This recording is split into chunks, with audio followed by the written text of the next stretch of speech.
الرحمن الرحيم ألم يجدك يتيما فآوى ووجدك ضالا فهدى ووجدك عائلا فأغنى فأما اليتيم فلا تقهر وأما السائل فلا تنهر وأما بنعمة ربك فحدث. قال المؤلف والمفسر رحمه الله تعالى أدام النفع بعلومه وعلومكم في الدارين آمين إلى أن قال ثم قال تعالى يعدد نعمه على عبده ورسوله محمد صلوات الله وسلامه عليه ألم يجدك يتيما فآوى وذلك أن أباه توفي وهو حمل في بطن أمه وقيل بعد أن ولد عليه السلام ثم توفيت أمه آمنة بنت وهب وله من العمر 6 سنين ثم كان في كفالة جده عبد المطلب إلى أن توفي وله من العمر 8 سنين وكفله أمه أبو طالب ثم لم يزل يهوته ينصره يرفع من قدره يقره يكف عن وذا قومه بعد أن ابتعثه الله على رأس 40 سنة من عمره هذا وأبو طالب على دين قومه من عبادة الأوثان وكل ذلك بقدر الله وحسن تدبيره إلى أن توفي أبو طالب قبل الهجرة بقليل فأقدم عليه سفهاء قريش جهالهم فاختار الله له الهجرة من بين أظهرهم إلى بلد الأنصار من الأوس والخزرج كما أجرى الله سنته للوجه الأتم الأكمل فلما وصل إليهم آووه ونصروه وحاتوه وقاتلوا بين يديه رضي الله عنهم أجمعين وكل هذا من حفظ الله له وكلاته وعنایته به. اب مفسر رحمۃ اللہ علیہ سورۃ الضحیٰ کی ان آیات مبارکہ میں ارشاد فرماتے ہیں کہ اللہ تبارک و تعالی نے اپنی نعمتیں گنوائیں، اپنے احسان جو اللہ نے نعم حضور صلی اللہ علیہ وسلم کو عطا فرمائے ان کا ذکر فرمایا اللہ تبارک و تعالی نے. اور ان نعمتوں کے ذکر کرنے میں ایک اشارہ بھی تھا کہ جب ہم نے آپ کو ولادت سے پہلے، ولادت کے بعد، بچپن میں کسی حال میں بھی نہیں چھوڑا تو اب تاج نبوت پہنانے کے بعد تیرا رب تجھے کیوں چھوڑ دے گا. تو اس لیے ان نعمتوں کا ذکر بھی ہے اور اس میں تسلی بھی ہے حضور صلی اللہ علیہ وآلہ آلہ واصحابہ وسلم تسلیما کثیرا کثیرا کے لیے. فرماتے ہیں علم یجدک یتیما فآوی کہ کیا ہم نے نہیں پایا آپ کو یتیم پھر آپ کو ٹھکانہ دیا. مفسر فرماتے ہیں کہ کیونکہ آپ کے والد جو ہیں فوت ہو چکے تھے جب حضور صلی اللہ علیہ وسلم اپنی والدہ کے بطن مبارک میں تھے، یعنی ابھی حضور صلی اللہ علیہ وسلم کی ولادت بھی نہیں ہوئی تھی کہ آپ کے والد جو ہیں آپ سے پہلے وفات پا گئے. وکیل بعض علماء نے یہ بھی لکھا ہے کہ حضور کی ولادت کے بعد ان کے والد کی وفات ہوئی ہے، لیکن یہ قول مرجوح ہے. قول راجح یہی ہے کہ حضور صلی اللہ علیہ وسلم ابھی آپ پیدا نہیں ہوئے تھے، دنیا میں تشریف نہیں لائے تھے کہ آپ کے والد جو تھے وہ مدینہ منورہ کے سفر میں تھے اور وہیں فوت ہو گئے. اور اس کے بعد مفسر رحمۃ اللہ علیہ فرماتے ہیں ثم توفیت امہ آمنۃ بنت وہب پھر آپ کی بیوی آمنہ آپ کی والدہ وہ بھی آپ کی عمر مبارک اس وقت 6 سنین آپ کی 6 سال کی عمر تھی کہ والدہ بھی فوت ہو گئی. ثم کان فی کفالۃ جدہ عبد المطلب اس کے بعد آپ کے دادا عبد المطلب نے آپ کی کفالت کی الی ان توفی پھر عبد المطلب بھی فوت ہو گئے. وَلَهُ مِنَ الْعُمْرِ 8 سنین حضور کی عمر ابھی 8 سال تھی. تو اب یعنی والد وفات پا گئے، والدہ وفات پا گئیں اور مہربان تھے دادا جو بڑی کفالت کر رہے تھے وہ بھی فوت ہو گئے اور آپ کی عمر مبارک 8 سال. فَكَفَلَهُ أَمُّهُ أَبُو طالب پھر حضرت آقا انعامدار صلی اللہ علیہ وسلم کی کفالت کی ابو طالب نے. اور ابو طالب جو تھے پھر ہمیشہ آپ کی خدمت میں رہے، آپ کی مدد کرتے رہے، بلکہ جو آدمی حضور صلی اللہ علیہ وسلم کی تعظیم کرتا تھا اور آپ کی تقدیر کرتا تھا اس کی بھی ابو طالب عزت کرتے تھے. یعنی حضور صلی اللہ علیہ وسلم سے اتنی پیار تھا کہ جو آدمی حضور صلی اللہ علیہ وسلم کی عزت اور تکریم کرتا وہ اس کی بھی تکریم کرتا. وَيَكُفُّ عَنْ وَعْظَىٰ قَوْمِهِ اور آپ کی قوم جب تکلیفیں پہنچاتی اس کو بھی دفع کرتے، حتیٰ کہ حضور صلی اللہ علیہ وسلم کی عمر مبارک جو ہے 40 سال کی پہنچی. جب آپ کی عمر 40 سال ہو گئی تو پھر اللہ تبارک و تعالی نے آپ کو نبوت سے سرفراز فرمایا اور آپ پر وحی نازل ہوئی. حالانکہ باوجود اس کے کہ ابو طالب جو تھے علی دین قومی ہی وہ اپنی قوم کے دین پر تھا، یعنی وہ اسلام نہیں لے آئے حضور صلی اللہ علیہ وسلم، ایمان نہیں لے آئے، لیکن اس کے باوجود بھی وہ حضور صلی اللہ علیہ وسلم کی خدمت کرتے رہے۔ حالانکہ ابو طالب علی دین قومہ من عبادت الاوثان، ان کی برادری کا جو مذہب تھا وہ وثنی تھے، بتوں کے پجاری تھے۔ ابو طالب کا بھی وہی مذہب تھا، اپنے دین قوم پہ تھا، لیکن یہ اللہ تبارک و تعالیٰ کی تقدیر کے فیصلے ہیں، اللہ تبارک و تعالیٰ کی حسن تدبیر ہے کہ حضور صلی اللہ علیہ وسلم کی خدمت جو ہے آپ کے دشمنوں سے بھی کراتے رہے۔ اعلان تو وہ فی ابو طالب قبل ہجرت بقلیل، یعنی حضور صلی اللہ علیہ وسلم کے زمانے ہجرت سے پہلے جب آپ نے مدینہ منورہ ہجرت فرمانی تھی، اس سے کچھ عرصہ پہلے ابو طالب بھی مر گیا، اور اس کی موت جو ہے وہ بھی علی دین قوم ہی، وہ اپنے قوم کے دین پر مرا ہے۔ اور اس کے بعد جو ہے اب کفار قریش جو تھے، مکے کے جتنے کافر مشرک تھے، ابو طالب کی مرنے کے بعد ان کو قوت مل گئی، طاقت مل گئی کہ اب تو ہمارا ہاتھ روکنے والا کوئی نہیں، اب حضور صلی اللہ علیہ وسلم کو ہم نقصان پہنچائیں گے۔ اور اسی کے ساتھ یہ بات بھی یاد رکھیں کہ جیسے کہ بعض لوگوں نے یہ بات بڑی مشہور کر رکھی ہے، ہمارے یہاں مشکل یہ ہے کہ صحیح بات کو نہ کوئی سمجھنے کے لیے تیار ہے اور نہ یاد رکھنے کے لیے تیار ہے، اور غلط بات جو ہے وہ لوگوں کے ذہن میں بڑی جمتی بھی ہے اور پھیلتی بھی ہے۔ اللہ تبارک و تعالیٰ معاف فرمائے۔ ہمارے یہاں یہ بڑی شہرت ہے کہ ابو طالب جو تھے وہ بھی مسلمان تھے، یہ بات غلط ہے۔ حالانکہ یہ روافض کی اور شیعہ کی یہ ساری بات جو ہے پھیلائی ہوئی ہے، اس کی وجہ یہ ہے کہ یہ شان اگر ملا ہے تو صرف سیدنا ابی بکر کو ملا ہے رضی اللہ تعالیٰ عنہ، کے جو خود بھی مسلمان ہوئے، ان کے والدین بھی مسلمان ہوئے، ان کی اولاد بھی اسلام میں ہے۔ یہ شان اگر ملا ہے صحابہ میں تو صرف سیدنا ابی بکر رضی اللہ تعالیٰ عنہ کو ملا، ورنہ اکثر جتنے صحابہ رضوان اللہ علیہم اجمعین ہیں تو بعض کے احوال یہ ہیں کہ خود مسلمان ہوئے، والد مسلمان نہیں ہو سکا، خود مسلمان ہوئے، والدہ مسلمان نہیں ہو سکی، خود مسلمان ہوئے، بھائی مسلمان نہیں ہو سکے۔ تو لیکن یہ سیدنا ابی بکر رضی اللہ تعالیٰ عنہ، اللہ تبارک و تعالیٰ کے آپ پر کروڑوں رحمتیں ہوں، یہ شان جو ملا تو صرف سیدنا ابی بکر کو ملا کہ آپ بھی مسلمان ہو گئے، ابھی قحافہ بھی مسلمان ہو گئے، آپ کی بیوی، آپ کی بیٹیاں، آپ کی بچیاں، آپ کی اولاد سب کے سب اسلام لائے محمد مصطفیٰ صلی اللہ علیہ وعلا آلہ واصحابہ وسلم تسلیما کثیرا کثیرا۔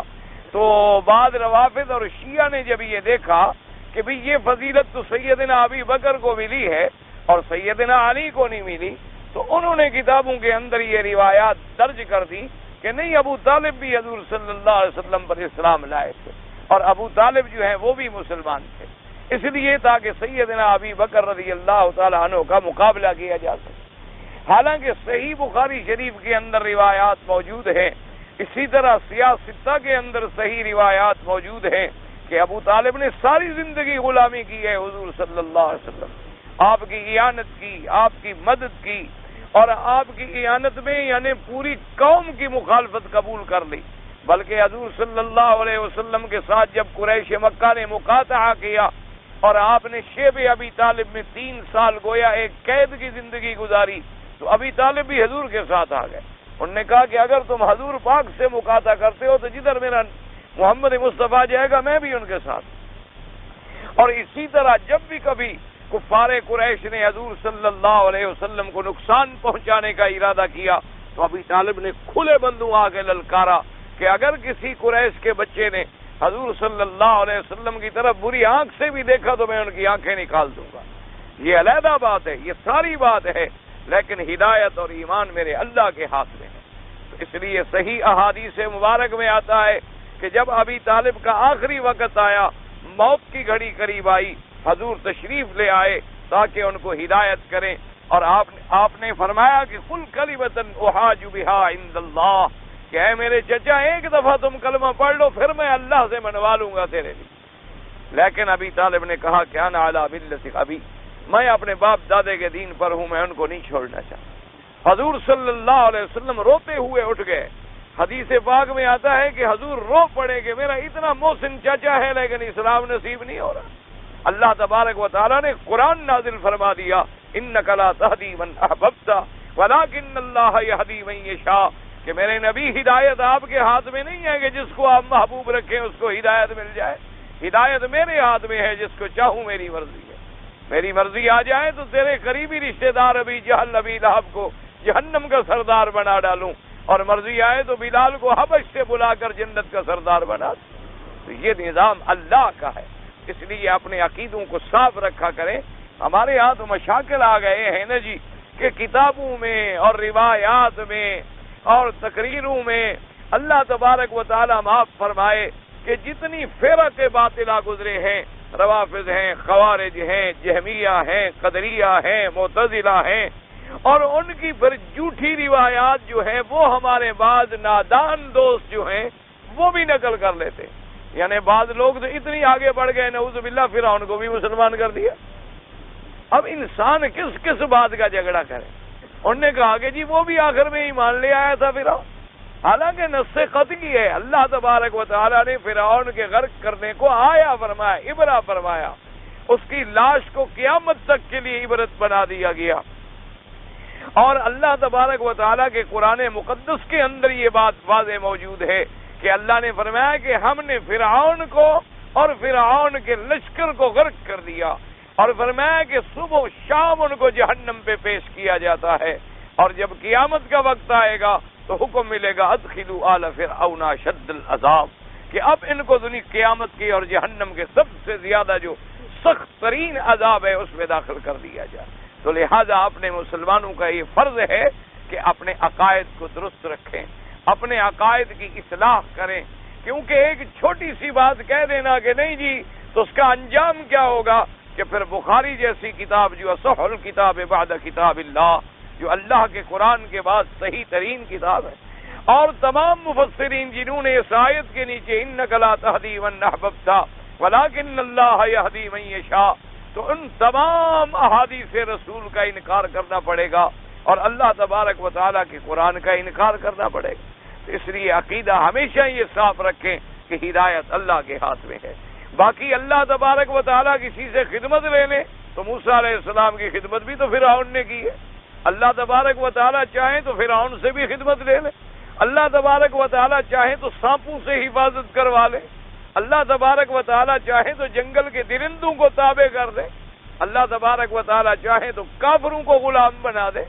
لیکن ایمان کی دولت جو ہے وہ میرے اللہ کے ہاتھ میں ہے. جس کو چاہتے ہیں وہ ایمان کی دولت سے مالا مال فرما دیتے ہیں، اور جس کو نہیں چاہتے ہیں یہ نہ سمجھے کہ ایمان عبادت سے مل جائے گا، زور سے مل جائے گا، طاقت سے مل جائے گا، دولت سے مل جائے گا، خیرات سے مل جائے گا. نہیں ملتا جب تک اللہ راضی نہ ہو. اللہ تبارک و تعالیٰ، اب اسی تھوڑے سے آپ حج کو ذرا دیکھ لیں کہ اللہ تبارک و تعالیٰ نے حج تو دولت مندوں پہ فرض کیا ہے، لیکن کتنا کروڑوں پتی لوگ ہیں جن کو مکہ مدینہ کبھی خواب میں بھی نظر نہیں آیا، اور کتنے لوگ ماشاءاللہ آئے ہوئے ہیں عمرے پر اور حج پر جن کے گھر میں ایک وقت کی روٹی بھی نہیں، وہ بھی آ گئے. تو جب اللہ تبارک و تعالیٰ کسی پہ راضی ہو اپنے گھر میں بلا لے تو کون روک سکتا؟ اور اگر اللہ تبارک و تعالیٰ نہ آنے دیں تو کون لے آ سکتا؟ ایسے لوگ موجود ہیں جن کو ہم ذاتی طور پہ جانتے ہیں کہ ان کی کوئی جائیداد نہیں، کوئی زمین نہیں، کوئی پیسہ نہیں، کوئی دولت نہیں، ادھر سے مانگ کے ادھر سے کر کے، جیسے کیونکہ اللہ نے لبیک جو لکھا تھا، اللہ تبارک و تعالیٰ نے اپنے دروازے کی حاضری لکھی تھی تو آ گئے. اور کتنے کروڑوں پتی ہیں، یعنی آپ اندازہ کریں کہ اس وقت دنیا میں کتنا مسلمان ہے. اگر آپ تناسب نکالیں تو کتنے آدمی حج پہ آتے ہیں؟ 1 ارب سے بھی زیادہ مسلمان ہو گیا. تو اگر 10 لاکھ بھی آدمی آ جائے تو 1 ارب میں 10 لاکھ جو ہے تو کتنی فیصد بنے گا؟ اسی سے آپ اندازہ لگا. اور آپ اپنے اپنے علاقے محلے پر نظر ڈال لیں کتنے زمیندار ہیں، کتنی جائیدادوں والے ہیں، حج نصیب ہی نہیں. وہ جناب کافروں کے ملکوں میں جائیں گے اور کروڑوں روپے خرچ کر ڈالیں گے، اور کئی دفعہ ان کے جہاز جو ہیں اوپر سے گزر گئے ہوں گے لیکن مکہ مدینہ نصیب نہیں ہوا. تو یہ ساری چیزیں جو ہیں یہ اللہ تبارک و تعالیٰ کے ہاتھ میں. ابو طالب نے بڑی اعانت کی ہے حضور کی، لیکن موت ان کی علی دین قوم ہی، وہ اپنی قوم کی دین پر رہے. اور ان کی قوم کا دین کیا تھا؟ جنہوں نے 360 بت رکھے ہوئے تھے اللہ کے کعبے. لہذا ایک کھلی ہوئی بات ہے، واضح بات. اور اس کے بعد جب ان کی وفات ہو گئی تو اب مکے کے سرداروں کو ذرا موقع ملا. انہوں نے ارادہ کیا کہ حضور صلی اللہ علیہ وسلم پر قاتلانہ حملہ کریں. یہ حضور صلی اللہ علیہ وسلم کا مسئلہ جو ہے ہمیشہ کے لیے ختم کر دیں، تو اللہ نے حکم دیا کہ آپ ہجرت کریں۔ پھر حضور صلی اللہ علیہ وسلم نے ہجرت فرمائی مدینہ منورہ، اور جب آپ مدینہ منورہ تشریف لے گئے تو اوس اور خزرج کے قبائل جو تھے وہ اسلام لے آئے۔ انہوں نے حضور صلی اللہ علیہ وسلم کو ٹھکانہ دیا، انہوں نے حضور صلی اللہ علیہ وسلم کو اپنے آنکھوں پہ بٹھایا، انہوں نے اپنا سب کچھ جو تھا حضور کے قدموں میں قربان کر دیا۔ اس لیے اللہ نے فرمایا کہ میرا بدنی الم یجد کا یتیما فآوا، کیا اس وقت ہم نے آپ کو ٹھکانہ نہیں دیا کہ اب آپ کو ہم چھوڑ دیں گے؟ اس کے بعد فرماتی ہیں وَوَجَدَكَ ضَالًّا فَهَدَىٰ كَقَوْلِهِ تبارک وتعالى وَكَذَلِكَ أَوْحَيْنَا إِلَيْكَ رُوحًا مِّنْ أَمْرِنَا مَا كُنتَ تَدْرِي مَا الْكِتَابُ وَلَا الْإِيمَانُ وَلَكِنْ جَعَلْنَاهُ نُورًا نَهْدِي بِهِ مَن نَّشَاءُ مِنْ عِبَادِنَا الْآيَةُ ومنهم من قال إن المراد بهذا أن النبي صلى الله عليه وسلم ظل في شعاب مكة وهو صغير ثم رجع وقيل إنه ظل ومع عمه في طريق الشام وكان راكبا ناقة في الليل فجاء إبليس فأدر بها عن الطريق فجاء جبريل عليه السلام فنفخ إبليس نفخة ذهب منها إلى الحبشة ثم أدر بالراحلة إلى الطريق حقاه مع البغوي۔ اللہ نے فرمایا وَوَجَدَكَ ضَالًّا فَهَدَىٰ کہ ہم نے پایا آپ کو بے خبر، پھر ہم نے آپ کو ہدایت کی، یعنی آپ کو شریعت کے احکامات، اللہ تبارک و تعالیٰ کی شریعت کی تفصیلات کے بارے میں خبر نہیں تھی، ہم نے وحی بھیجی۔ وَكَذَلِكَ أَوْحَيْنَا إِلَيْكَ رُوحًا مِّنْ أَمْرِنَا، جب تک ہم نے وحی نہیں بھیجی مَا كُنتَ تَدْرِي مَا الْكِتَابُ وَلَا الْإِيمَانُ، آپ کو قرآن کے احکامات کا اور ایمان کی تفصیلات کا کوئی علم نہیں تھا۔ اور یاد رکھیں کس وحی کے آنے سے پہلے کسی چیز کا نہ جاننا جو ہے وہ عیب نہیں ہوتا، کیونکہ جب اللہ نے بتلایا ہی نہیں، اللہ تبارک و تعالیٰ بتلائیں گے تو علم حاصل ہوگا۔ اس کی مثال آپ دیکھ لیں کہ جب اللہ تبارک و تعالیٰ نے آدم علیہ السلام کو علم عطا فرما دیا، چیزوں کے نام بتلا دیے لیکن فرشتوں کو نام نہیں بتلائے، اور اس کے بعد فرمایا فَانْبِئُونِی بِأَسْمَاءِ هَٰؤُلَاءِ إِن كُنتُمْ صَادِقِينَ، اگر تم علم میں بڑے ہو تو بتاؤ اس کا کیا نام ہے۔ اب فرشتے سے چپ کھڑے، انہوں نے کہا اللہ میاں ہمیں کیا پتا کیا ہے؟ قالوا سبحانك لا علم لنا الا ما علمتنا، اللہ نے فرمایا یا آدم انبئهم باسمائهم، آدم علیہ السلام تم بتاؤ۔ تو اللہ نے آدم علیہ السلام کو علم دے دیا، فرشتوں کو نہیں دیا، تو وہ فرشتوں کی توہین نہیں ہو گئے، کیونکہ فرشتے ہیں، مقدس ہیں، پاک ہیں، اللہ تبارک و تعالیٰ کے عباد مکرمون ہیں، لیکن اللہ تبارک و تعالیٰ کی مرضی ہے۔ اور جب آدم علیہ السلام کو بھی علم نہیں دیا تھا، وہ بھی نہیں جانتے تھے کہ اس کو کیا کہتے، تو علمہ آدم الاسماء، اللہ نے آدم علیہ السلام کو سکھلایا۔ تو اس طرح حضور صلی اللہ علیہ وسلم کا وحی سے پہلے، جیسے کہ حضور پر جب جبریل اترے تو آپ گھبرا گئے، آپ ڈر گئے، کیونکہ آپ کو پتہ نہیں تھا کہ آنے والا جبریل ہے اور میرے پاس وحی لائے ہیں اور میں اللہ کا نبی محمد مصطفیٰ ہوں۔ اس لیے فرمایا کہ ہم نے آپ کو بے خبر پایا، ہم نے آپ کو نہ جاننے والا پایا، پھر ہم نے آپ کو ہدایت کر دی، پھر ہم نے آپ کو سب کچھ سجھا دیا۔ جیسے فرمایا وَعَلَّمَكَ مَا لَمْ تَكُنْ تَعْلَمُ، ہم نے آپ کو ان چیزوں کا علم دیا جن کو آپ نہیں جانتے۔ تو اس لیے اور مفسر رحمت اللہ علیہ فرماتے ہیں کہ بعض علماء نے یہ بھی واقعہ نقل کیا ہے کہ وَوَجَدَكَ ضَالًّا کہ ہم نے آپ کو گم پایا، پھر آپ کو ہدایت کی۔ انہوں نے فرمایا کہ حضور چھوٹے تھے، آپ بچپن کے اندر ایک دفعہ راستہ بھول گئے، تو پھر اللہ تبارک و تعالیٰ نے آپ کو راستے کی ہدایت فرما دی۔ بعض علماء نے یہ بھی لیا ہے، لیکن لفظ قیلہ سے اشارہ کیا کہ یہ قول اتنا راجح نہیں۔ اور اسی طرح مفسر رحمت اللہ علیہ فرماتی ہیں کہ امام بغوی رحمت اللہ علیہ نے یہ بھی نقل کیا ہے کہ ایک دفعہ آپ اپنے چچا کے ساتھ تھے، شام کے راستے میں آپ ایک اونٹنی پہ سوار تھے، تو ابلیس لعین بدبخت نے کیا کیا کہ اونٹنی کی مہار پکڑ کے ایک غلط راستے پہ ڈال دیا۔ تو اللہ تبارک و تعالیٰ نے جبریل علیہ السلام کو بھیجا، جبریل علیہ السلام نے آگے جو پھونک ماری تو ابلیس حبشہ تک دور جا پڑا اور حضور صلی اللہ علیہ وسلم کی اونٹنی کی مہار کو پکڑ کے راستے پہ لگا دیا۔ تو اللہ نے فرمایا وَوَجَدَكَ ضَالًّا فَهَدَىٰ کہ ہم نے آپ کو بھولا ہوا نہیں پایا پھر راستہ دکھلا دیا، ہم نے آپ کو بے خبر نہیں پایا پھر راستے پہ لگا دیا۔ تو جب ہم نے آپ کو بچپن میں نہیں چھوڑا تو نبی بنا کے چھوڑ دیں گے آپ؟ مقصود سارا جو ہے وہ تسلی ہے، حضور کا اطمینان ہے، حضور صلی اللہ علیہ وسلم کے دل کے لیے تسکین ہے۔ تو فرماتی ہیں کہ بغوی نے یہ دونوں واقعات بھی نقل فرمائے۔ وَقَوْلُهُ تَبَارَكَ وَتَعَالَى وَوَجَدَكَ عَائِلًا فَأَغْنَىٰ أي كنت فقيرا زائيا فأغناك الله من سواه وجمع له بين مقامي الفقير الصابر والغني الشاكر صلوات اللہ وسلامہ علیہ. اللہ نے فرمایا کہ میرے مدنی صلی اللہ علیہ وسلم وَوَجَدَكَ عَائِلًا، کیا ہم نے آپ کو فقیر نہیں پایا پھر آپ کو غنی کر دیا کہ آپ کا فقر بھی تھا. اور مفسر رحمت اللہ علیہ فرماتی ہے کہ اللہ نے دونوں شان جمع کر دیے، فقیر بھی بنایا، صبر کرنے والا بھی بنایا، پھر غنی بھی بنایا اور شکر کرنے والا بھی بنایا. کبھی حضور صلی اللہ علیہ وسلم کو فقر عطا کر دیا لیکن فقر کے ساتھ صبر بھی عطا فرما دیا تاکہ الفقیر الصابر کا جو مقام ہے وہ حضور کو مل جائے. اور کبھی آپ کو اللہ نے غنی بنا دیا، دنیا کی دولت آپ کے قدموں میں ڈھیر کر دی گئی اور پھر آپ کو شکر کرنے والا بھی بنائے. اس لیے کہ سب سے بڑے ایمان کا درجہ یہ ہے کہ آدمی پر مصیبت آئے تو صبر کرے اور آدمی پر اگر راحت آئے خوشی آئے تو اللہ کا شکر کرے. مومن ہر حال میں تب مقام کو پہنچ سکتا ہے. تو فرماتی ہیں وَوَجَدَكَ عَائِلًا فَأَغْنَىٰ.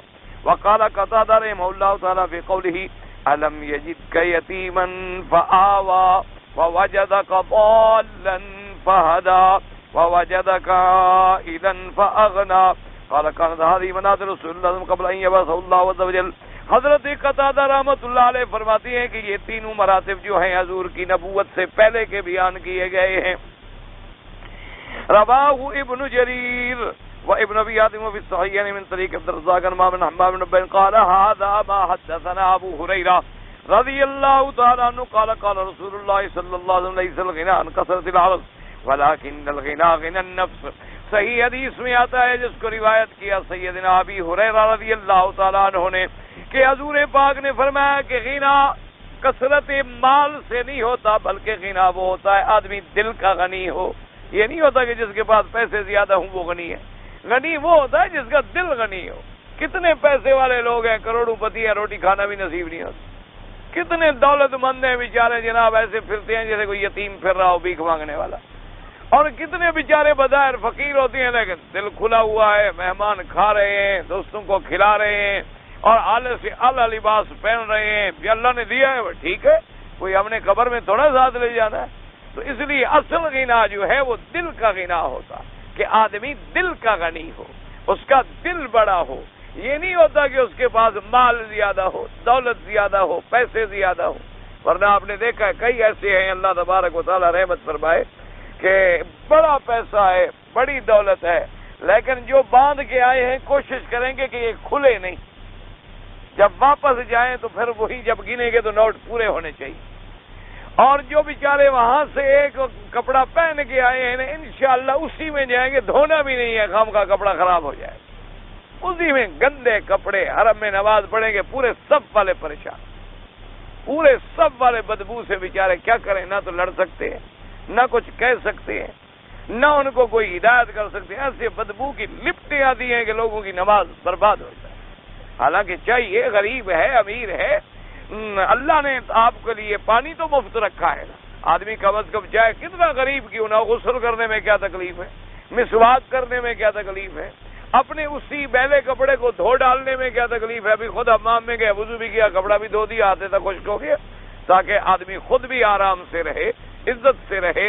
اور نہ اللہ کے دین میں کیوں حکم دیا گیا ہے کہ مسواک کرو، کیوں حکم دیا گیا ہے کہ ناخن کاٹو، کیوں حکم دیا گیا ہے کہ بغلیں صاف کرو، کیوں حکم دیا گیا ہے کہ مونچھیں کاٹو، کیوں حکم دیا گیا ہے کہ اپنے بدن کی ہر لحاظ سے صفائی کرو، کیوں حکم دیا گیا کہ خوشبوئیں لگاؤ، تاکہ تم مسلمانوں کے لیے ایذا نہ بنو، کسی کے لیے تکلیف کا باعث نہ بنو کہ دور سے آتے ہوئے دیکھ کر بھی آدمی ڈر جائے.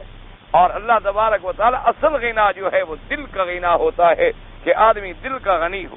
وفی صحیح مسلم عن عبد اللہ بن عمرو قال قال رسول اللہ صلی اللہ علیہ وسلم. امام مسلم رحمۃ اللہ علیہ نے یہ حدیث نقل کی ہے حضرت عبداللہ ابن عمرو سے. فرماتے ہیں قد افلح من اسلم ورزق کفافا وقنع اللہ بما آتا. حضور نے فرمایا تھا حقیق وہ فلاح پا گیا، وہ کامیاب ہو گیا جس نے اپنے آپ کو اللہ کو سونپ دیا، نے ایمان لے آیا، اور جس کو اللہ نے اتنا رزق دیا کہ کبھی محتاج نہیں کیا، جتنا ضرورت ہے اللہ دے رہا، اور جو دیا اس پر قناعت کی دولت بھی عطا فرما دی. اس لیے فرمایا کہ وہ آدمی جو ہے بڑا کامیاب ہوتا ہے. کہ ضرورت پوری ہو رہی ہے، جب چاہتے ہیں مل جاتا ہے، اور جتنی ضرورت ہے اللہ پوری فرما رہے ہیں، اور جتنا اللہ تبارک و تعالی نے دیا اسی پر وہ قانے ہیں کہ اللہم کنعنی بما رزقتنی وبارک لی فیما اعطیتنی۔ حضور نے دعا سکھلائی ہے کہ یا اللہ جو تو نے ہمیں دیا ہے اس پر قناعت کی توفیق عطا فرما، اور جو تو نے ہمیں رزق دیا ہے اس میں برکت عطا فرما۔ اس لیے حضور صلی اللہ علیہ وسلم نے فرمایا تحقیق وہ فلاح پا گیا اور کامیاب ہو گیا۔ ثم قال تعالی فاما الیتیم فلا تقہر، اب ہدایات آ رہی، ای کما کنت یتیما فآواک اللہ فلا تقہر الیتیم ای لا تذل وتنہر وتہنہ ولكن احسن الیہ وتلطف بہ۔ اللہ نے فرمایا کہ میرا مدنی صلی اللہ علیہ وسلم جیسے کہ آپ کو یتیم پایا اللہ نے، پھر آپ کی اللہ پاک نے حفاظت فرمائی اور ٹھکانہ دیا، اسی طرح آپ بھی کسی یتیم کو ذلیل نہ کریں، اس کو نہ جھڑکیں، نہ اس کی احانت کریں، بلکہ ہر یتیم کے ساتھ احسان کریں اور لطف کے ساتھ پیش آئیں۔ قال قتادہ کن للیتیم کالاب الرحیم، حضرت قتادہ فرماتے تھے کہ یتیم کے ساتھ ایسے پیش آئیں جیسے مہربان باپ پیش آتا ہے، جیسے مہربان باپ اپنی اولاد کے ساتھ معاملہ کرتا ہے۔ تمہارا بھی فرض ہے کہ تم یتیم کے ساتھ ایسا معاملہ کرو، اس کے ساتھ شفقت کرو، اس کے ساتھ محبت کرو۔ اللہ نے اگر تیرے گھر میں کوئی یتیم رکھا ہے اس کی نگہداشت کرو، اپنے بچوں کی طرح اس کو کھلاؤ پلاؤ پہناؤ، لباس، عید، خوشی۔ یہ نہیں کہ تمہارے بچے تو اعلیٰ لباس پہنے اور یتیم بیچارہ بغیر کپڑوں کے کھڑا ہو۔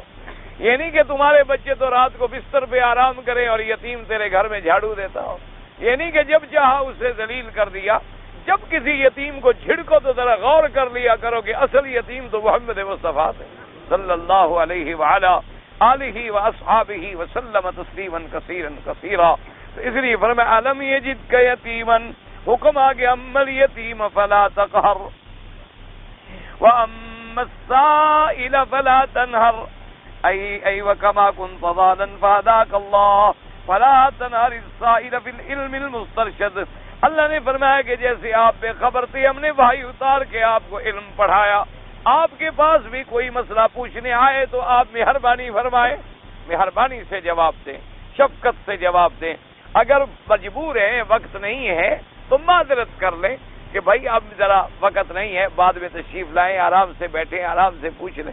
یہ نہیں کہ اس کو جھڑک ڈالیں یا اس کو ایسا جواب دیں کہ اس سے اس کی توہین نکلے، نہ، فرمایا کہ اس کو جھڑکے بھی نہیں اور اس کو جواب دیں، اور خاص طور پر جو دین کا علم سیکھنے آئے۔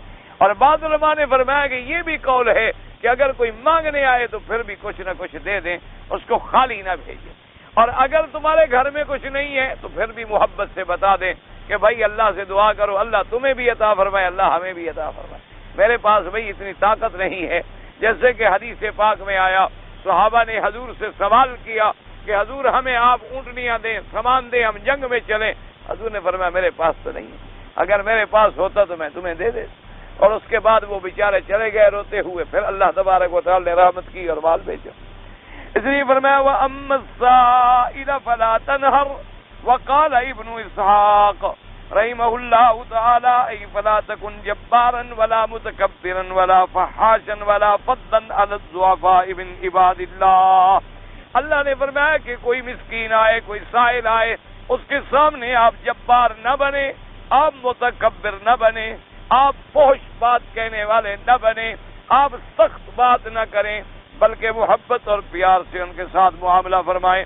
وقال قتادہ یعنی رد المسکین برحمت ولین، حضرت قتادہ فرماتے ہیں کہ اگر کوئی مسکین آئے، کوئی سائل آئے، چاہے دین کا سائل ہے چاہے دنیا کا سائل ہے، اس کو جواب جب دیں تو نرمی کے ساتھ دیں اور محبت کے ساتھ دیں۔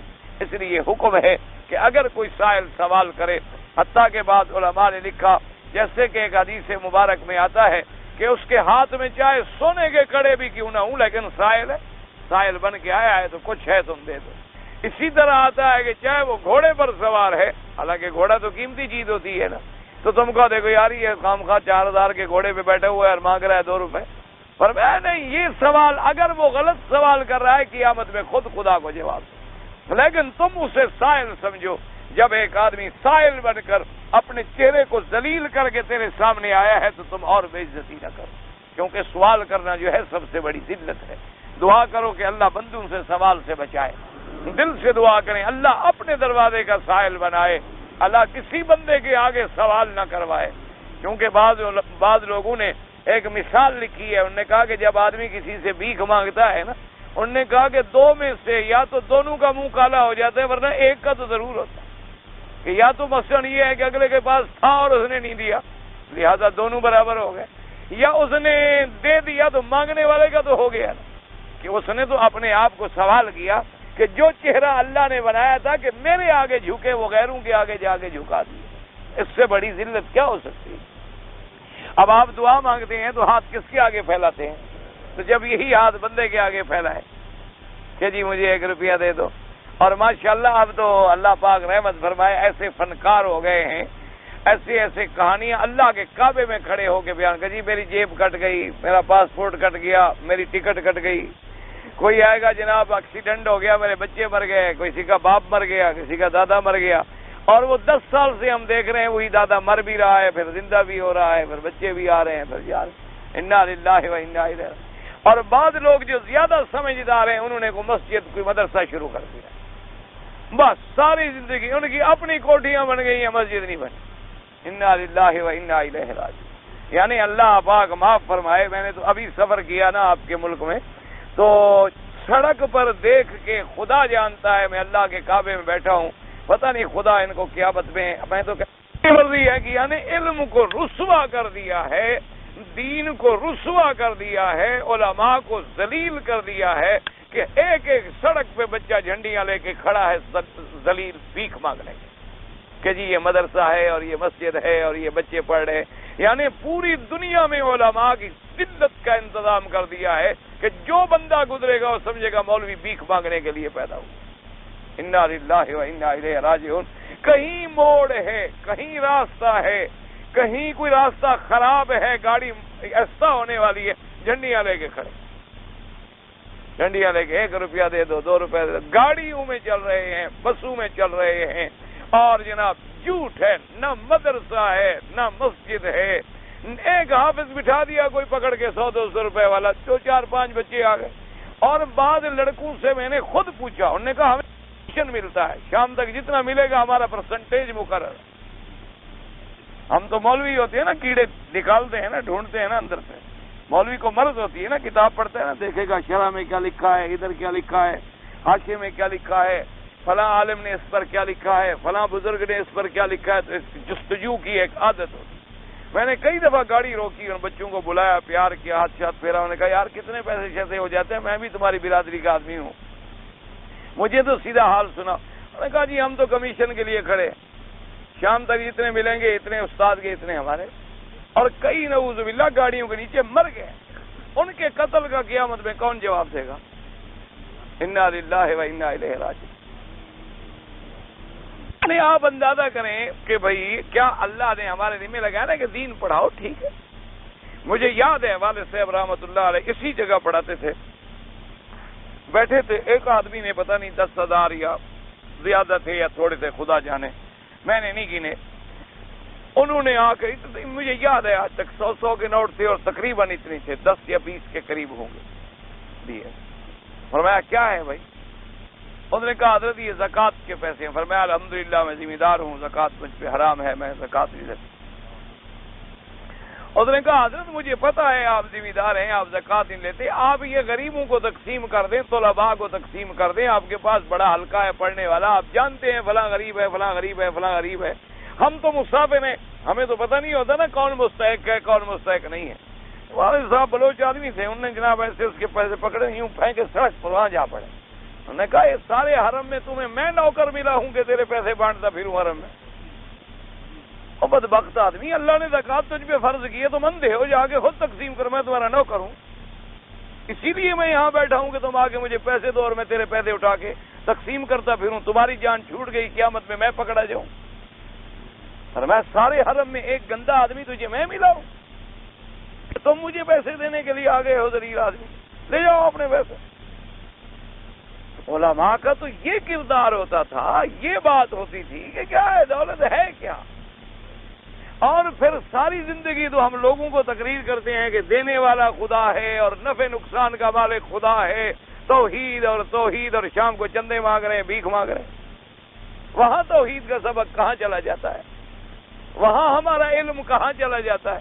ساری دنیا کو پڑھاتے پڑھاتے مر گئے۔ ان اللہ هو الرزاق ذو القوۃ المتین وما من دابۃ فی الارض الا علی اللہ رزقها۔ اور یہ ساری آیتیں جناب ہم پڑھاتے ہیں اور تقریریں کرتے ہیں، اور اس کے بعد انجام ہمارا کیا ہوتا ہے؟ یہی بھیک مانگنا۔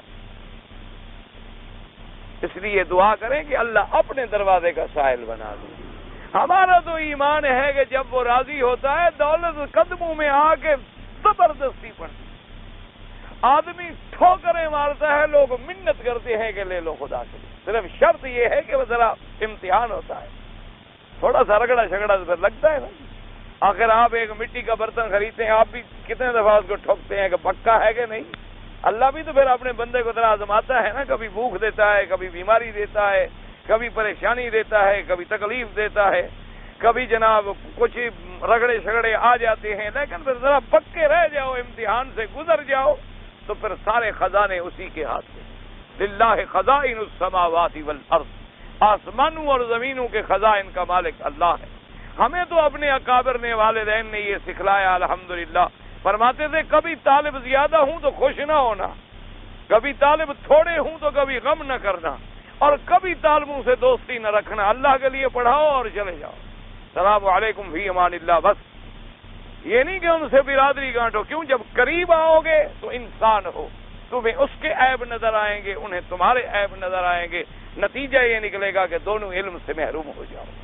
فرمایا مزدور کی الحمدللہ ثم الحمدللہ، اللہ کے کعبے میں اللہ کا شکر ہے، اور ان اکابر کی دعائیں ہیں۔ مجھے اب بھی کسی کا نام نہیں آتا، اللہ کا شکر نہ مجھے پتا یہ کہاں رہتے ہیں، بہت یعنی جو میرے بہت زیادہ ملنے والے، ان کا بھی نام الحمدللہ مجھے اب بھی نہیں آتا، اللہ کا شکر الحمدللہ ثم الحمدللہ۔ غرض ہی نہیں انشاءاللہ، مقصود ہی اللہ تبارک و تعالیٰ کی رضا ہے، تو نام پوچھ کیا تو ہم نے کوئی فائدہ اٹھانا ہو، ان سے کام لینا ہو تو پھر تو پوچھیں گے جناب ایڈریس کیا ہے، عنوان کیا ہے۔ اب تو پیر رجسٹر رکھتے ہیں کہ میری بیعت کون ہے۔ انا للہ و انا الیہ راجعون۔ یہ اللہ کو قیامت میں کیا جواب دیں گے؟ ایک ایک کا پتہ لکھا ہوا ہے، کیوں؟ یہی تو ان کی جائیداد ہے، بعد میں بیٹے نے بھی تو بھیک مانگنی ہے نا، اولاد نے بھی تو بھیک مانگنی ہے، باپ کے مریدوں کا پتہ چلے گا کہ میرے باپ کا مرید فلاں علاقے میں بیٹھا ہے، اور ٹیلی فون نمبر یہ ہے، ایڈریس نمبر یہ ہے، اور کیونکہ یہ تو وہ ایک نعوذ باللہ ایک جائیداد بنا کے دے کے جا رہا ہے۔ اور یاد رکھیں یہ نہیں پتا کہ ان مریدوں کے گناہ بھی قیامت میں تمہارے سر پہ ہوں، اگر ان کو تم نے ہدایت نہ کی، اگر ان کو تم نے صحیح عقیدہ نہیں بتلایا، اگر ان کو تم نے قرآن و حدیث کا راستہ نہیں دکھلایا، تو پھر قیامت میں یہی وبال بنے اور یہی ذریعہ بن جائیں گے جہنم میں لے جانے کا۔ اللہ تبارک و تعالی محفوظ رکھے۔ اللہ سے دعا کریں بس اللہ اپنا محتاج فرما۔ آج اللہ کے کعبے میں کھڑے ہو، دل سے مانگ لو کہ میرا اللہ ساری زندگی کسی کا محتاج نہ فرما، تیرے خزانے میں کوئی کمی ہے؟ اللہ کے ایمان سے کہو اللہ کے خزانے میں کمی آ جائے گی۔ اللہ تبارک و تعالیٰ ساری مخلوق کو جو دولت سے مالا مال کر دے۔ دیکھا نہیں ہے کہ یہاں والوں نے جب اللہ کے قرآن کو پکڑ لیا، کھجور کھانے والے، ریت پہ سونے والے لوگ تھے یہ بیچارے، جن کی زندگی اونٹوں پہ گزر گئی۔ اللہ نے فرمایا تم نے میرا قرآن پکڑا ہے، میں زمین کے خزانے بھی کھول دوں گا، آسمانوں کے خزانے بھی کھول دوں گا۔ تم میرے حرم کی خدمت کرو، تمہیں کسی چیز کی پرواہ ہی نہیں۔ اللہ تبارک و تعالی نے خزانے کھولے کہ نہیں؟ ساری دنیا محتاج ہو گئی کہ نہیں ہو گئی؟ وجہ کیا ہے کہ انہوں نے اللہ کے قرآن کو پکڑ لیا، اللہ کے نبی کی حدیث کو پکڑ لیا ہے، اللہ تبارک و تعالیٰ کے حرمین کے صحیح معنوں میں خادم بن گئے۔ اللہ نے فرمایا تم جب میرے گھر کی خدمت کرو گے، تمہارے گھروں کا تو فکر ہی نہیں، میں چاہوں گا تو پتھروں کو سونا بنا ڈالوں گا، میں چاہوں گا تو زمینوں کو حکم دوں گا کہ چشمے کھول دو ان کے لیے۔ اس لیے قاعدہ ہے وَلَوْ أَنَّ أَهْلَ الْقُرَىٰ آمَنُوا وَاتَّقَوْا لَفَتَحْنَا عَلَيْهِمْ بَرَكَاتٍ مِّنَ السَّمَاءِ وَالْأَرْضِ۔ اللہ نے فرمایا اگر بستی والے ایمان پہ آ جائیں، میرے ساتھ صحیح عقیدہ رکھ لیں اور مجھ سے ڈرنا شروع کر دیں، فرمایا آسمان و زمین کو میں حکم دیتا ہوں کہ اپنی برکتیں کھول، اور اگر میرا انکار کرتے ہیں تو پھر میں اپنے عذاب نازل کر دیتا ہوں۔ اس لیے ہمارے ہاں دیکھتے نہیں، اللہ تبارک و تعالیٰ معاف فرمائے کہ تمہارے زرعی ملک ہیں لیکن تم گندم کے محتاج، جہاں ریت ہی ریت ہے وہ ساری دنیا کو گندم بھی دے رہے۔ وجہ کیا ہے کہ انہوں نے اللہ پر ایمان پکا رکھا. ہمارا نہ ایمان ہے نہ عمل ہے نہ یقین ہے. ایمان ہمارے کا یہ عالم ہے کہ لا الہ الا اللہ بھی پڑھ رہے ہیں اور ایاک نعبد و ایاک نستعین بھی پڑھ رہے ہیں اور ہاتھ باندھے ہوئے جناب کبھی محبوب سبحانی بھی قبر پہ کھڑے ہیں, کبھی بابا فرید الدین شکر گنج کی قبر پہ کھڑے. ایاک نعبد بھی ہے اور ادھر بھی ہاتھ باندھے کھڑا, اللہ کے آگے بھی ہاتھ باندھے کھڑا ہے. پتہ نہیں یہ کیسا ایمان ہے. اللہ کے کعبے کا طواف کریں گے الٹے پاؤں جا رہے ہیں, قبر پہ جائیں گے تو پھر بھی الٹے پاؤں جا رہے ہیں. اگر مجھے سمجھائیں کیا یہ عقیدے ہیں, ایمان ہے, ادب ہو رہا ہے. یعنی جیسے خدا کے کعبے کا ادب ہے اسی طرح قبر کا, جیسے کعبے کا طواف ہے اسی طرح قبر کا طواف, جیسے ملتزم پہ کھڑے ہوئے مانگ رہے ہیں اسی طرح آستان شریف پہ کھڑے ہوئے مانگ رہے ہیں. جیسے کہتے ہیں یا اللہ اسی طرح کہتے ہیں یا رسول اللہ, اسی طرح کہتے ہیں یا دستگیر, اسی طرح کہتے ہیں یا غوث. آخر شرک کس بلا کا نام ہے؟ دعا کریں اللہ پاک ہمارے عقیدوں کی اصلاح فرما دے. اللہ تبارک و تعالی ہمیں ایمان کی دولت سے مالا مال فرما دے. اللہ تبارک و تعالی ظاہری اور باطنی اپنی رحمتیں جو ہیں ہم پہ نازل فرما دے. اس لیے فرماتے ہیں مفسر رحمت اللہ علیہ کہ وَأَمَّا السَّائِلَ فَلَا تَنْهَرْ, فرماتے ہیں وَأَمَّا بِنِعْمَةِ رَبِّكَ فَحَدِّثْ أي وكما كنت عائلا فقيرا فأغناك الله فحدث بنعمة الله عليك كما جاء في الدعاء الماثور النبوي وجعلنا شاكرين نعمتك مثنين بها عليك قابليها وتمها علينا. اللہ پاک نے فرمایا کہ جیسے ہم نے آپ کو غریب فقیر سے امیر بنا دیا تو آپ بھی اللہ کی نعمتوں کا شکر کریں. جیسے کہ حضور پاک نے ہمیں دعا میں سکھلایا کہ یا اللہ ہمیں اپنی نعمتوں کا شکر کرنے والا بنا, یا اللہ ہمیں آپ کی تعریف کرنے والا بنا, یا اللہ ہمیں آپ کی نعمتیں لائق بنا اور اپنی نعمتوں کو ہم پہ پورا فرما. وقال ابن جرير حدثنا يعقوب قال حدثنا ابن علي قال حدثنا سعيد بن ياس الجريري عن ابي نضر قال كان المسلمون يرون ان من شكر النعمه يحدث بها. ان نے فرمایا کہ مسلمانوں کو اللہ نے یہ بھی ہدایت کی ہے کہ اگر اللہ نعمت کرے تو تم شکر کرو, بندہ بھی احسان کرے تو شکر کرو. وقال عبد الله علي بن حدثنا منصور بن مضاحم قال حدثنا الجراح بن فليح نبي عبد الرحمن الشعبي عن النعمان بن بشير قال قال رسول الله صلی اللہ علیہ وسلم, جب حضور کا نام آئے درود شریف پڑھ لیا. حضور نے فرمایا من لم یشکر القلیل لم یشکر الکثیر, جو آدمی تھوڑی چیز کا شکر نہیں کرتا وہ زیادہ کا بھی شکر نہیں کرتا. ومن لم یشکر الناس لم یشکر اللہ, جو آدمی کسی بندے کا شکر نہ کرے وہ اللہ کا شکر بھی نہیں کرتا. والتحدث بنعمت اللہ شکر وترکها کفر, اللہ کی نعمتوں کا بیان کرنا اور شکر کرنا جو ہے ایمان ہے اور شکر ہے, اور اس کا چھوڑ دینا جو ہے تاکہ وہ کفر ہے. والجماعت رحمت والفرقت عذاب, جماعت مسلمانوں کی جو ہے وہ رحمت ہے اور علیحدہ علیحدہ ہونا ٹوٹنا جو ہے یہ عذاب ہے. اسنادہ ضعیف. وفي الصحيحين ان المهاجرين قالوا يا رسول الله صلى الله عليه وسلم ذهب الانصار بالذي كله قال لا ما دعوتم الله لهم واثنيتم عليهم. حضرت انس رضی اللہ تعالیٰ عنہ فرماتے ہیں کہ مہاجرین نے یعنی صحابہ مہاجرین نے حضور کی خدمت میں عرض کیا کہ یا رسول اللہ صلی اللہ علیہ وسلم, معلوم یہ ہوتا ہے کہ مدینے والے سارا ثواب لے گئے کیونکہ ہمیں پناہ دی, ہمیں گھر دیا, ہماری حفاظت کی, تو یہ تو اجر سارا ہم سے لے گئے. حضور نے فرمایا نہیں, تم بھی تو تعریف کر رہے ہو نا, تم بھی تو ان کے احسانات کو یاد کر کے شکر کر رہے ہو, تو یہ تو نہیں کہ سارا لے گئے, تمہیں بھی ملے گا, ان کو خدمت کا ملے گا, تمہیں شکر کا ملے گا, ان کو دینے کا ملے گا, تمہیں ان کے لیے دعائیں کرنے کا ملے گا.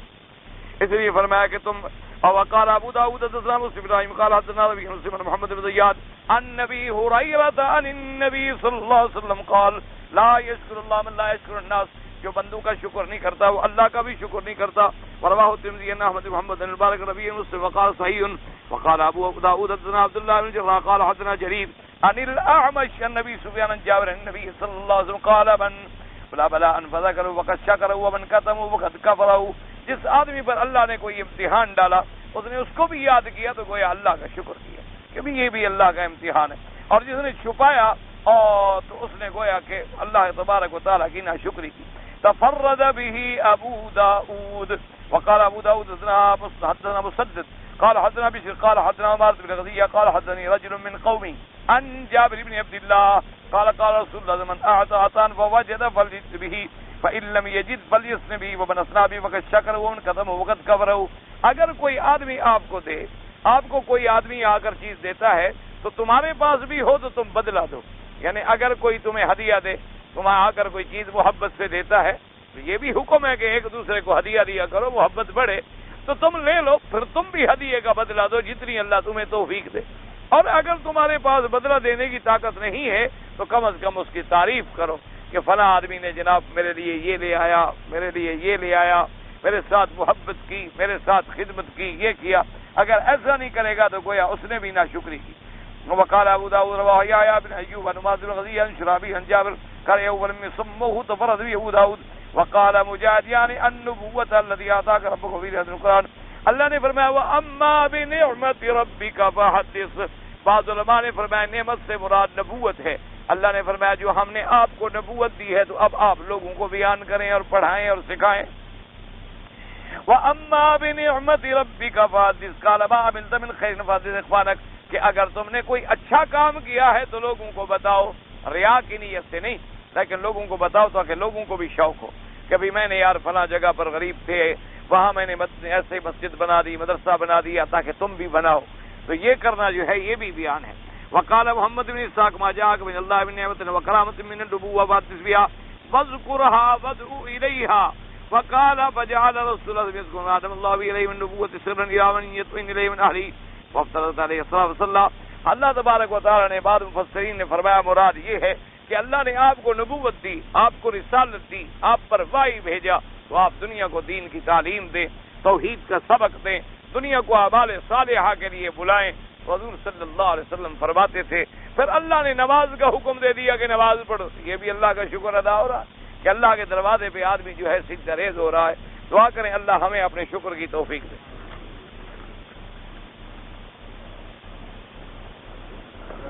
کہتا ہے جی میں نے عمرہ کیا اور عمرہ کرنے کے بعد میں نے تھوڑے کینچی سے تھوڑے تھوڑے بال کٹوائے. بہرحال یاد رکھیں کہ عمرے کے بعد سر پہ اس طرح پھروایا جائے یا اتنے بال کٹوائے جائیں کہ چوتھا حصہ بالوں کا کٹ جائے سارے سر کا. یعنی اتنا بڑے بال ہیں تو اتنے بال سارے سر کے اترے. یہ جو 2-3 ٹک لگواتے ہیں تو ایک بکری بطور دم ادا کریں. صرف امام شافعی رحمت اللہ علیہ کے نزدیک گنجائش ہے، باقی ائمہ ثلاثہ کے نزدیک جائز نہیں. میں نے رمضان المبارک کے بعد کوئی عمرہ نہیں کیا تو مجھے قربانی دے. بھئی ایک موٹی بات یاد رکھو، قربانی کو کیوں ملا دیتے ہیں؟ حج کی بکری علیحدہ چیز ہے، قربانی علیحدہ چیز ہے. قربانی تو آپ اپنے ملک میں بھی ہوتے ہیں تو کرتے ہیں، وہاں کوئی حج پڑھتے ہو تو. قربانی علیحدہ چیز ہے، حج کی بکری دینا علیحدہ چیز ہے. اور قربانی کے لیے مکہ کی شرط نہیں، حرم کی شرط نہیں. وہ قربانی آپ گھر میں خط رکھ دیں وہی تمہاری ہو جائے گی. حج کی بکری لازم ہے کہ حدی بالغ الکعبہ، وہ جب تک حد حرم میں ذبح نہ ہو وہ ادا ہی نہیں ہوتی. ایک بات یاد رکھ لیں، ہمیشہ لفظ قربانی لکھ دیتی ہیں لوگوں کو جھنجٹ پڑ جاتی. تو اس لیے جن لوگوں نے رمضان کے بعد کوئی عمرہ نہیں کیا ہے اور مکے میں ان کا حج مفرد ہے، ان پر حج کی بکری واجب نہیں ہے. اللہ پیسے دے دے تو لاکھ دفعہ کر دے، نہ دے تو شرعاً معاف ہے. یا اللہ یا رسول اللہ کہنا جائز ہے. بھئی یا حرف ندا ہے، یا ہوتا ہے پکار کے لیے، تو پکارنا صرف اللہ کے لیے ہے، اللہ کے سوا نہ کسی نبی کا پکارنا جائز ہے، نہ کسی فرشتے کا پکارنا جائز ہے، نہ کسی ولی کا پکارنا جائز ہے. کیونکہ ندا، استغاثہ، پکارنا، سورنا سب اللہ کے لیے. حضور صلی اللہ علیہ وسلم نے بھی جب پکارا تو اپنے اللہ کو پکارا. اس لیے اللہ کے سوا کسی کے ساتھ ندا کا حرف لگا کے پکارنا جو ہے وہ شرک ہو جاتا ہے. اگر اولیاء اللہ کی قبر پر جائے یا اولیاء اللہ زندہ ہوں ضرور جائے، قبر پہ ہوں قبر پہ جائیں، کوئی منع نہیں ہوتا، لیکن قبر کے لیے سفر نہ کریں. آپ اسی شہر میں موجود ہیں ضرور جائیں، جا کر آپ ان کے لیے دعائے مغفرت کریں تاکہ اللہ تبارک و تعالی آپ پہ رحمت کرے. اگر کوئی سگریٹ پیتا ہے تو اس کو بھی حضور کا دیدار نصیب ہوگا. بہرحال بری بات ہے، بچنے کی کوشش کرے، لیکن کافر تو نہیں ہو جاتا سگریٹ پینے سے. انشاءاللہ ہر مسلمان کو اللہ پہ قیامت میں دیدار نصیب کریں گے، لیکن جب منہ گندا ہوگا تو سامنے کیسے جائے گا؟ اس لیے منہ کو صاف رکھنے کی کوشش کرو. میرے دادا نے مجھے وصیت کی تھی ان کا حج بدل کروں، کر سکتے ہیں، لیکن حج سے پہلے آ کر مسئلے پوچھ لینا۔ طواف میں قرآن مجید تلاوت کر سکتے ہیں۔ عمرے کے بعد سر منڈانا کیسا ضروری ہے، حلق ضروری ہے، نہ کرائے دم پڑ جائے گا۔ مکروہ اوقات جو ہیں ان میں نفل پڑھیں، امام ابو حنیفہ رحمۃ اللہ علیہ کے نزدیک نہ پڑھیں، باقی ائمہ کے نزدیک حرم کے اندر جب بھی پڑھو اجازت ہے۔ 2 رکعت جو طواف کے بعد ہم پڑھتے ہیں، امام ابو حنیفہ رحمۃ اللہ علیہ اس کو واجب کہتے ہیں کہ یہ واجب ہیں کہ حضور نے کبھی نہیں چھوڑے، اور باقی ائمہ رحمۃ اللہ علیہ اس کو سنت سمجھتے ہیں۔ اگر آپ درس دیتے وقت تھوڑی اونچی جگہ پر بیٹھ جائیں، دعا کریں اللہ اونچا کرے گا انشاءاللہ۔ ایک آدمی نے طواف بیت اللہ کے کیا، صفا مروا دوڑایا، بال بھی منڈوائے اور نفل بعد میں پڑے طواف کے، کوئی بات نہیں۔ ایک آدمی گھر سے مزدوری کے لیے نکلا جو شادی شدہ تھا، 3 سال ہو گئے، اس کا کوئی خط وغیرہ بھی نہیں ملا، اس کی بیوی اس کے حق میں بیٹھی ہوئی ہے، تو اس کے لیے آپ ایسا کریں کہ عدالت میں باقاعدہ درخواست دیں، یا اپنے علاقے کے علماء کا ایک بورڈ بنا لیں، ان کے سامنے درخواست دیں، وہ تحقیق کریں گے۔ اگر یہ بات صحیح ثابت ہو گئی تو پھر عدالت عورت کو اجازت دے گی دوسرا نکاح کر دیں، جب تک وہ فیصلہ نہ ہو اس وقت تک نہ کریں۔ اگر ایک آدمی عقیدے میں عمل میں مشرک ہے تو اس کے ہاتھ کا ذبح کرنا جائز ہے۔ مشرک مانا اگر کسی بت کا پجاری ہے اس کا ذبیحہ حرام ہے۔ اسی طرح جو اللہ کے سوا کسی غیر کی عبادت کرے، غیر کا سجدہ کرے، اس کے ہاتھ کا کھانا حرام۔ البتہ اگر وہ اہل کتاب ہے یعنی یہودی اور نصرانی ہے، ان کا ذبیحہ جائز ہے، اس لیے کہ وہ ذبح کے وقت اللہ کا نام لیتے ہیں۔ مشرک اور اہل کتاب، مشرک وہ ہوتے ہیں جو بتوں کے پجاری تھے، اب اہل کتاب بھی مشرک بن گئے، عیسیٰ علیہ السلام کو خدا کا بیٹا بنا لیا، یہودیوں نے حضرت عزیر کو خدا کا بیٹا بنا لیا۔ فرق صرف اتنا ہے کہ ان کے پاس ان کے انبیاء پر کتاب آئی تھی، اس لیے ان کو اہل کتاب سمجھا جاتا ہے، ورنہ وہ بھی کافر ہے۔ ان کے کفر میں کیا شبہ ہے؟ یہودی بھی کافر ہے، نصرانی بھی کافر ہے، ہندو بھی کافر ہے۔ نماز کے اندر جب درود پڑھتے ہیں ہم تو اللہم صلی علی سیدنا محمد، نماز میں وہی درود پڑھیں جو حضور نے سکھلایا ہے، کیونکہ حضور کے حکم کے بغیر کوئی لفظ نماز میں نہ پڑھایا جائے۔ اللہم صلی علی محمد وعلی آل محمد، آگے پیچھے ویسے حضور ہمارے سید بھی ہیں، سردار بھی ہیں، ہمارے آقا بھی ہیں، تمام اولاد آدم کے سردار ہیں۔ حضور نے فرمایا انا سید ولد آدم، اللہ نے آدم کی جتنی اولاد بنائی ہے میں سب کا سردار ہوں۔ یہ تو ہمارا ایمان ہے، صرف ہمارے سردار نہیں، وہ تو انبیاء کے بھی سردار ہیں، وہ تو رسولوں کے بھی سردار ہیں، لیکن نماز میں وہی لفظ آئے گا جو حضور پاک نے سکھلایا ہے، اس سے زیادہ کرنا یا کم کرنا جو ہے اس کے بارے میں اجازت نہیں ہوتی۔ امام ابو حنیفہ رحمۃ اللہ علیہ کے نزدیک مقتدی کو فاتحہ کی ضرورت نہیں ہوتی، امام کا پڑھنا جو ہے وہی مقتدی کا پڑھنا۔ نماز تہجد جماعت کے ساتھ، ہاں باقی ائمہ کے نزدیک جائز ہے، امام ابو حنیفہ رحمۃ اللہ علیہ کے نزدیک تہجد کی جماعت نہیں ہوتی۔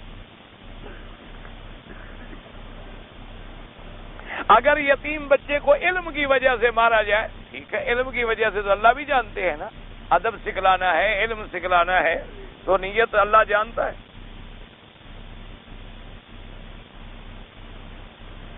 میں عمرہ کر کے پہلے رمضان مبارک میں جدہ سے مدینہ شریف چلا گیا، اچھا میقات سے نفل پڑھ کر نیت کی، حاضر ہوا، توافع کی، پھر قیام کر لیا، تو بہرحال اب آپ مکے میں رہ گئے۔ ایک موٹی بات یاد رکھیں، جنہوں نے رمضان کے بعد عمرہ کیا ہے ان کا حج تمتع، جنہوں نے عمرہ نہیں کیا ان کا حج مفرد ہے۔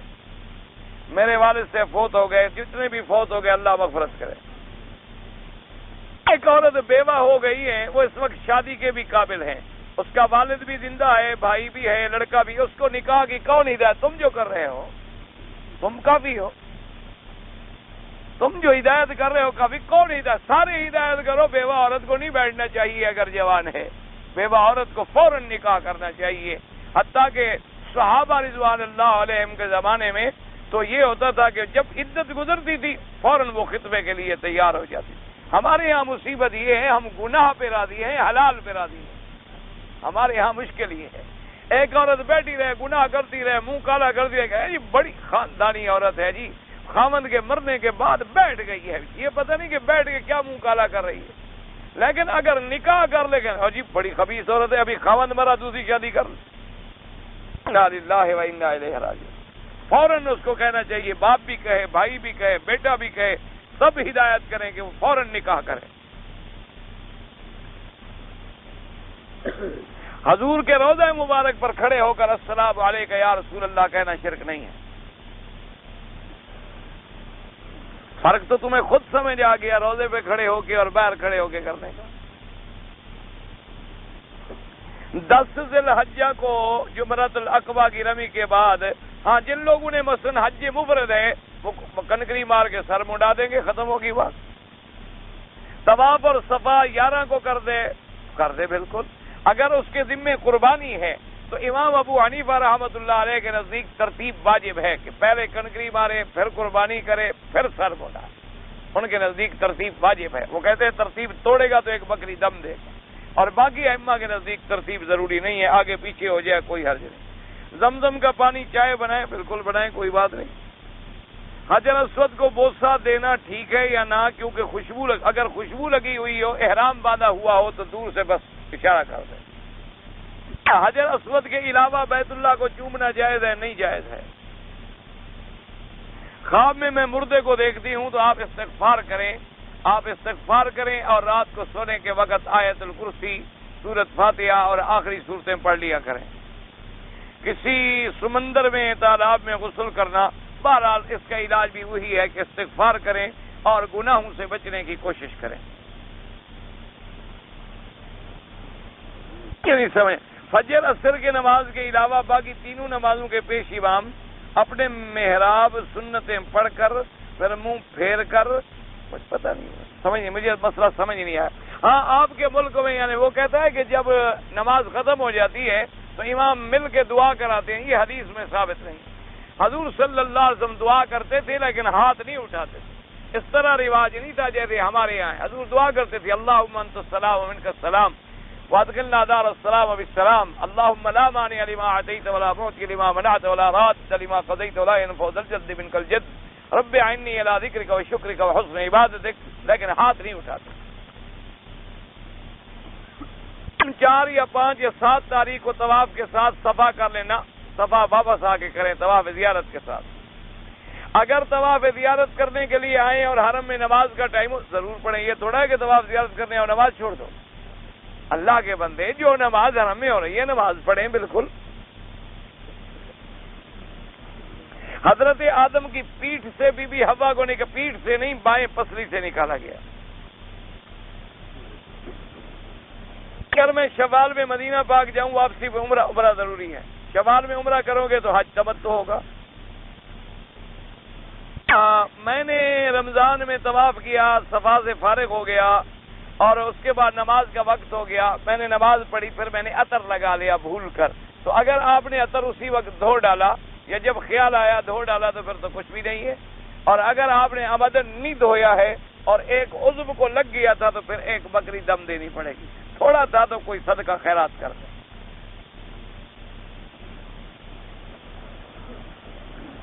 اگر کوئی شخص رمضان میں عمرے پہ آیا پھر میقات کے باہر گیا کاروبار کے لیے تو باقی ائمہ ثلاثہ کے نزدیک عمرہ ضروری نہیں ہے اس کو، لیکن امام ابو حنیفہ رحمۃ اللہ علیہ فرماتے ہیں کہ جب بھی میقات سے آئے عمرہ ضروری ہے۔ اس نے شوال میں عمرہ کیا، ایک دفعہ تو بتا دیا ہے نا۔ اگر امام قل کی بجائے کل کہے یعنی ایسے الفاظ غلط ادا کرے نماز نہیں ہوتی۔ اگر طواف شروع کیا اور 1-2 چکر ہوئے اور نماز کھڑی ہو گئی تو پہلے نماز پوری کریں۔ اور فرق صرف اتنا ہے کہ بعض ائمہ فرماتے ہیں کہ جہاں طواف چھوڑا تھا وہیں سے شروع کر دیں، اور بعض ائمہ نے فرمایا کہ اگر چکر تھوڑے تھے تو پھر ابتدا دوبارہ کریں۔ آپ وہی کام پھر ابتدا کر لیں تاکہ کوئی شک نہ رہے، کام وہ کرے آدمی جو سب کے نزدیک ٹھیک ہو جائے۔ شوال میں مدینے جائیں، عمرہ کرنا ہوگا۔ ایک مدرسہ ہے، اس کی جگہ تنگ ہے، دعا کریں گے انشاءاللہ بڑی ہو جائے گی۔